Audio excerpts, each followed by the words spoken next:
अस्सलामुअलैकुम वरहमतुल्लाहि वबरकातुहू।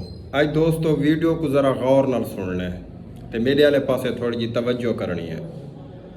दोस्तों मैं जिए तो नाल वादा किता जब लंबा टूर मरेसा अन करीब मैं लंबा टूर मरेना पिया। दोस्तों मेरे सफ़र वास्ते दुआ मंगसो, मेरी खैर आफियत वास्ते दुआ मंगसो, क्योंकि मैं जरा सफ़र करेंदा पिया तो आपको दसे ना तुस आप आखो बे वाकई ये लंबा सफ़र है, लंबा टूर है।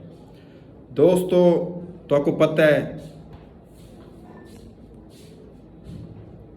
पता है जिए मेरा यूट्यूब का चैनल है वखरा विलागर ते फेसबुक का पेज है वखरा विलागर। इंदे प्लेटफार्म तो मैं तुहाडे नाल जुड़िया रहना। ते अज दोस्तों मैं जरा सफ़र करेना पिया सीतपुरों तहसील अलीपुर ज़िला मुजफ्फरगढ़ डाकखाना सीतपुर में सफ़र करें ना पिया। अलीपुर वास्ते बासा इस्लामाबाद का सफ़र करें ना पिया ते अगी तो मैं वेसा नारान कागान सकरदो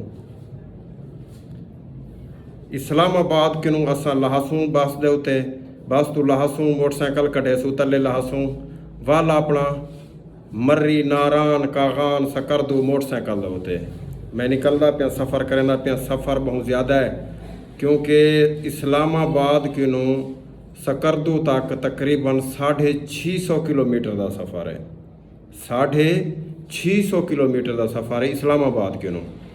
उतों मैं सटने मोटरसाइकिल इस्लामाबाद चो सीधा मर्री नारान कागान बाबू सरटाप ते इं वालो सकरदू तक मैं सफ़र करना है।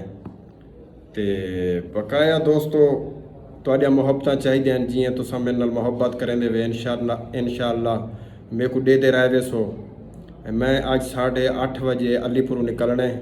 टिकट मेरी ओके थी चुकी है, मोटरसाइकिल दी वही ते मेरी भी। ते मैं इंशाअल्लाह 8:30 बजे निकल वेसा इथों केर ते सवेरे इंशाअल्लाह 8 बजे मैं इस्लामाबाद पहुँच वेसा।